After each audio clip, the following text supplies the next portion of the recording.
So let me give a slightly more concrete example of how this works. You need two conditions under the uniquely specified solution.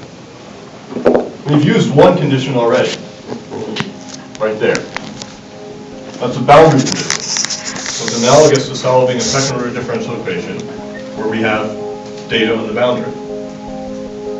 We've used one piece of data here. We have one more piece. What do we know about P sub n?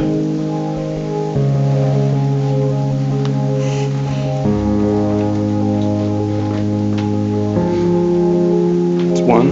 It's 1. Because that's, P sub n is the probability that A wins all the money when A starts with all the money, right? That's trivial, but it's true. So 1 equals P sub n. P sub n still satisfies this formula here. And so that'll give us P sub 1 times 1 minus alpha to the n over 1 minus alpha in the case where alpha is not equal to 1, and it'll give us P sub 1 times n in the case where alpha is equal to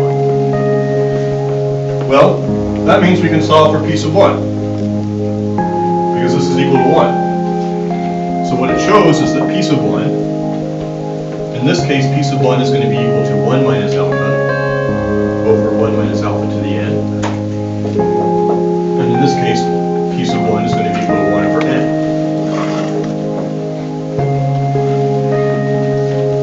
We can plug that into this result up here. And mercifully, in the first case, the 1 minus alphas cancel in the numerator and denominator. And so we get 1 minus alpha I, or 1 minus alpha to the n.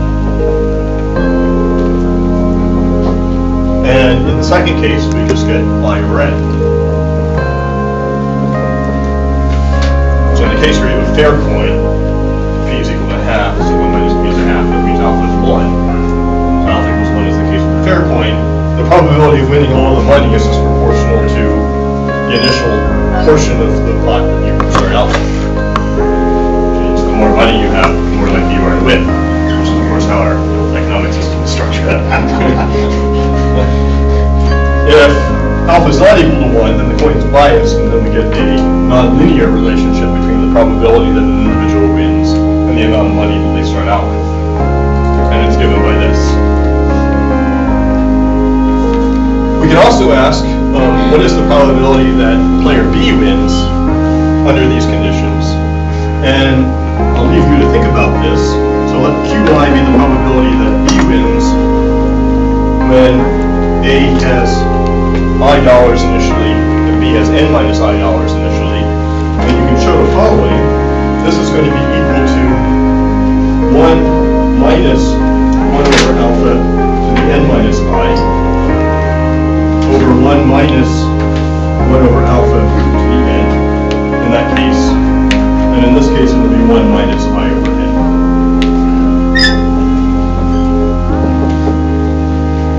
Show this either by going through all of these calculations that I've done, or by thinking about the symmetry of the problem and deducing that immediately from what we've done. So in other words, you basically get this in one line, if you think about it correctly. And if you work with these numbers, you can show that P sub I plus Q sub I, after a little bit of algebra, is equal to 1. Which is to say that with probability 1, the game terminates in finite time. One of the two players is certain to win. So the odds of having a game that lasts infinitely long when no player wins are 0. The connection with population genetics is that if I take alpha equals 1, this reduces to something called the neutral Moran model, which describes the fluctuations in the frequency of a gene that has two different forms, two different alleles, under a particular model. And this gives the fixation probability for that. So I'll stop there.